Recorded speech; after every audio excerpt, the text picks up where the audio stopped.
Hello hello check check check check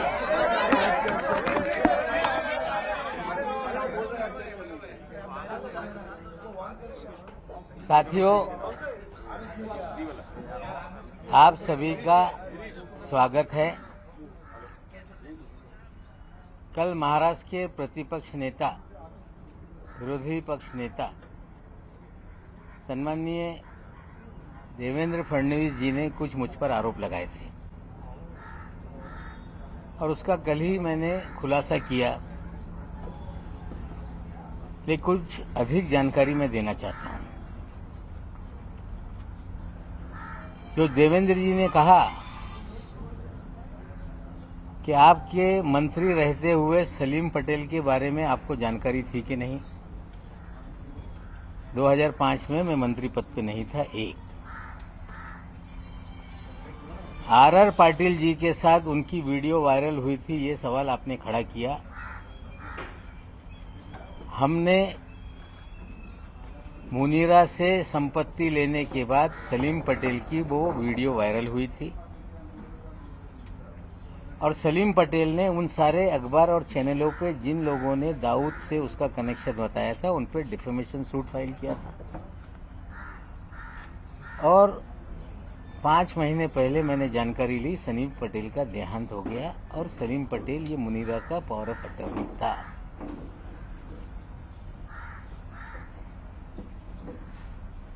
सरदार वली खान के बारे में उन्होंने कहा कि सजा याफ्ता मुजरिम से आपने कोई लेन देन किया है। 2005 में वो कन्विक्टेड नहीं था।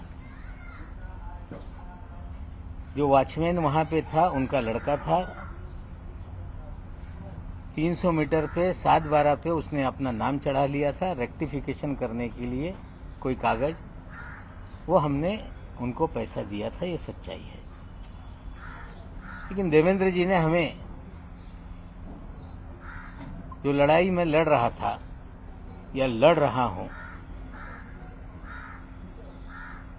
जो एनसीबी में निर्दोष लोगों को फंसाने का, हजारों करोड़ की उगाही करने का, कहीं ना कहीं देवेंद्र जी उसको डाइवर्ट करने का प्रयास कर रहे हैं। और सिर्फ डाइवर्ट करने का नहीं, उस अधिकारी को बचाने का प्रयास हो रहा है,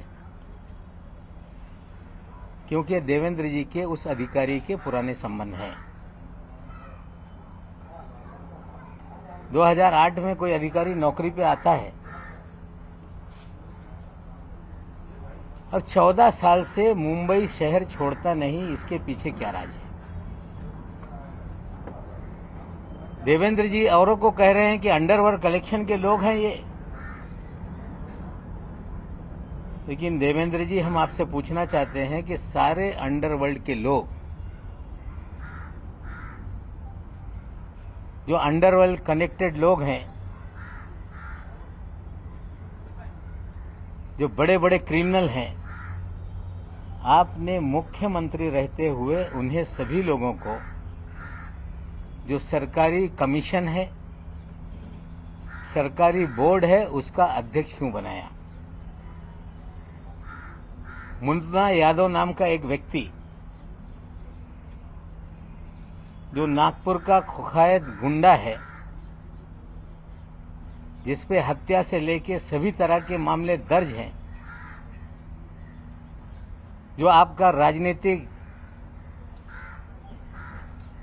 सारे भय पैदा करने वाला आपका साथी है,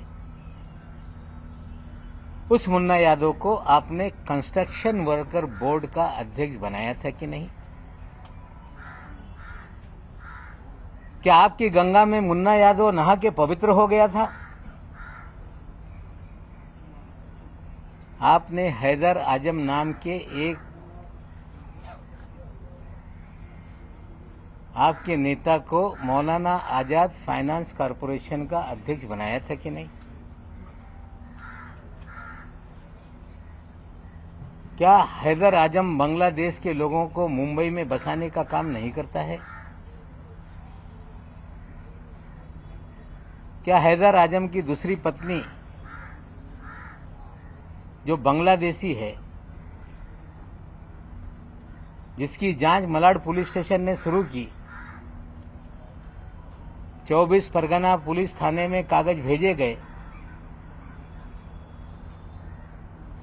बंगाल पुलिस ने भेजा कि ये जो भी बर्थ सर्टिफिकेट है, जो भी कागजात है, ये फर्जी है। और मलाड पुलिस स्टेशन जब मुकदमा दर्ज कर रही थी तो मुख्यमंत्री के कार्यालय से फोन करके आपने वो मामला दबाने का काम किया कि नहीं? क्या आपके इशारे पे पूरे महाराष्ट्र में उगाही का काम हो रहा था कि नहीं? मामला मुंबई का हो, बिल्डरों के जमीनों का झगड़ा हो, मामला थाना में जाके कंप्लेंट करके दर्ज करके वसूली की जाती थी कि नहीं?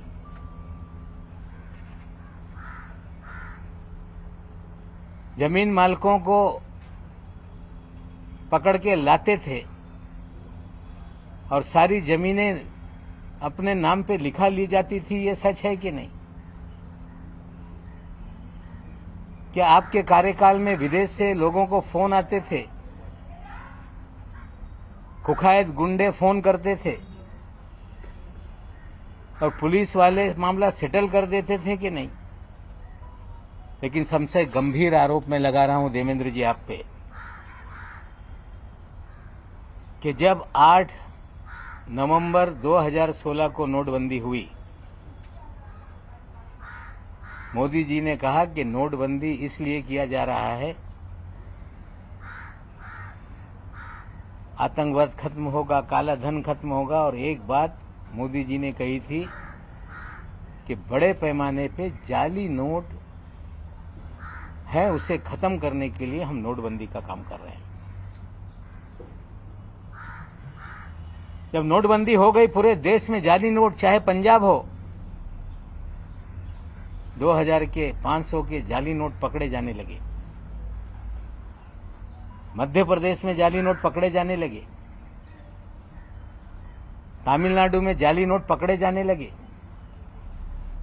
लेकिन